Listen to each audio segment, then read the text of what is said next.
അമ്മ ഞങ്ങളൊന്ന് പുറത്തോട്ട് പോവുകയാണ്. ഞാനും എൻ്റെ ഫ്രണ്ട്സുമായിട്ട് പോത്തീസിലൊന്ന് കയറണം, പിന്നെ ലുലു മാളിലൊന്ന് പോകണം. അപ്പോൾ പോയിട്ട് എന്തായാലും ലേറ്റ് ആവും. പോയിട്ട് നേരത്തെ മാക്സിമം വരാൻ നോക്കാം. എന്തായാലും ഇറങ്ങുന്ന സമയമായേ. ശരി അമ്മ. നീ ഇങ്ങനെ പോവാൻ നിന്നാലേ ഈ ആൾക്കാർ എന്തോന്ന് പറയൂല. ഏത് നേരം എന്നും കൂട്ടുകാരുമായിട്ട് കറക്കം തന്നെ. ഏത് ആൾക്കാരമ്മ? നമ്മൾ ആൾക്കാരുടെ ചെലവിലല്ലല്ലോ കഴിയുന്നത്. നമ്മൾ നമ്മുടെ ഇഷ്ടത്തിനല്ലേ കഴിയേണ്ടത്. മറ്റുള്ളവരെ നോക്കേണ്ട ആവശ്യമുണ്ടോ? മറ്റുള്ളവരെ നോക്കേണ്ട ആവശ്യമുണ്ട്. അതുകൊണ്ടാണ് ഞാൻ പറഞ്ഞത്, നമ്മൾ ജീവിക്കുന്ന യുഗത്തിൽ അനുസരിച്ച് ജീവിക്കണം, അല്ലാതെ അഹങ്കാരം കാണിച്ചല്ല ജീവിക്കേണ്ടത്. പഴയ കാലത്ത് നിന്ന് പുതിയ കാലത്തിലോട്ട് വാ അമ്മ. ഓ, ഇറങ്ങി അങ്ങ് നടക്കണം. ഇവളെയൊക്കെ എന്ത് ചെയ്യണമെന്നോ? എന്തിറങ്ങി നടക്കുന്നു? ഞാൻ മര്യാദയ്ക്ക് തന്നെയാണ് നടക്കുന്നത്. ഞാൻ എൻ്റെ ഫ്രണ്ട്സുമായിട്ട് പുറത്ത് പോകുന്നതിന് അമ്മയ്ക്ക് എന്താണ് പ്രശ്നമെന്ന് എനിക്ക് അറിഞ്ഞുകൂടാ. ഞാൻ ഒരു കാര്യം പറയാം, നീ ഈ ബ്യൂട്ടി പാർലറിൽ പോണതും കറങ്ങാൻ പോണതും ഇതെല്ലാം ഇവിടെ ഉള്ള നാട്ടുകാർ അത്രയും ശ്രദ്ധിക്കുന്നുണ്ട്. ഇങ്ങനെയൊന്നും അല്ല ഞാൻ എൻ്റെ മക്കളെ വളർത്തി വെച്ചിരിക്കുന്നത്.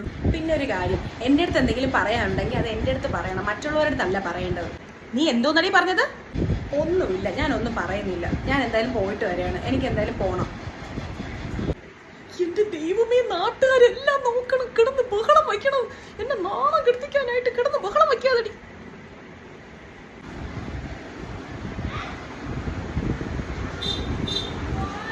ഞാൻ എന്ത് ബഹളം ഉണ്ടാക്കിയെന്നമ്മ? ഞാൻ മര്യാദയ്ക്കല്ലേ പറഞ്ഞത്. ഞാൻ പറഞ്ഞപ്പോൾ അമ്മയല്ലേ എൻ്റെ അടുത്ത് വഴക്കുണ്ടാക്കാൻ വന്നത്. എല്ലാത്തിനും എനിക്കിങ്ങനെ പരാതി പറയാൻ വന്നാ എനിക്ക് എന്തായാലും പോകണം. സമയമായി, ഞാൻ ബസ്സിനാണ് പോകുന്നത്. ശരിയല്ല, ഞാൻ ഇറങ്ങുന്നു. അല്ല, അവനിത് വേണോ? ഇങ്ങനത്തെ അഹങ്കാരം പിടിച്ച് ഓരോരുത്തരെ വിളിച്ചോണ്ട് വരുമ്പോ അറിയണമായിരുന്നു. അതാ പോയി പറഞ്ഞാ കേൾക്കാത്തവള്, അശൂലം പിടിച്ചവള്. ഇവള് തന്നല്ലോ വന്നല്ലോ, ദൈവമേ.